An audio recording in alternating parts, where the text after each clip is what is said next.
अत्याधुनिक अर्थव्यवस्था वाले 7 देशों के समूह G7 के शिखर सम्मेलन में भारत की विशेष उपस्थिति इसकी बढ़ती आर्थिक ताकत का ही प्रमाण है।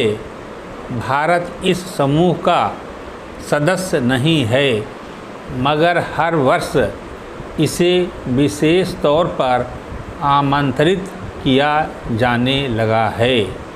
हालांकि इस बार इटली में आयोजित इस शिखर सम्मेलन में अफ्रीका, दक्षिण अमेरिका और हिंद प्रशांत क्षेत्र के 12 विकासशील देशों के नेताओं को भी निमंत्रित किया गया था, पर भारत को खास तवज्जो दी गई।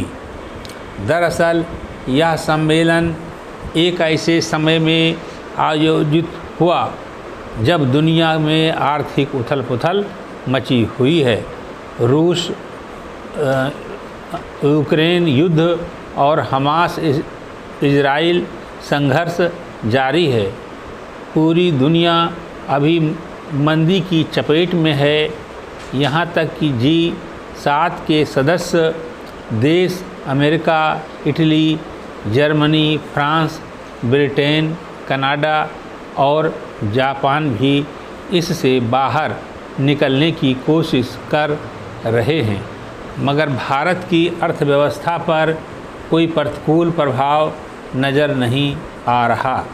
अंतर्राष्ट्रीय मुद्रा कोष के मुताबिक भारत दुनिया की तेज़ी से उभरती अर्थव्यवस्था है।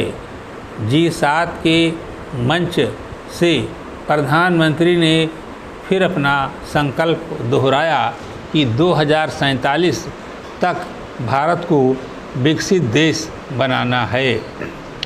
उधर वैश्विक सकल घरेलू उत्पाद के स्तर पर G7 देशों की भागीदारी लगातार घट रही है।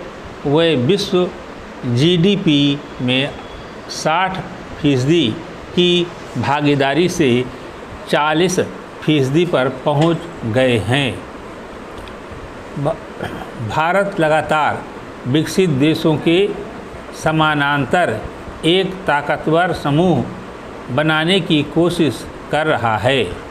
उसी रणनीति के तहत G20 सम्मेलन के दौरान अफ्रीकी संघ को भी समूह में शामिल किया गया। इस तरह भारत वैश्विक दक्षिण के देशों को एक मंच पर लाकर एक नया आर्थिक मंच बनाना चाहता है। G7 के सदस्य देश इस बात को अच्छी तरह जानते हैं कि भारत सहित वैश्विक दक्षिण एक विशाल बाजार है। वहाँ सस्ते श्रम की उपलब्धता भी भरपूर है। हालांकि इस बार के शिखर सम्मेलन में प्रमुख रूप से दुनिया भर में बढ़ती महंगाई पर अंकुश लगाने, वैश्विक स्वास्थ्य सुविधाओं को बेहतर बनाने और कार्बन उत्सर्जन को कम करने संबंधी रणनीतियाँ बनाने पर जोर रहा।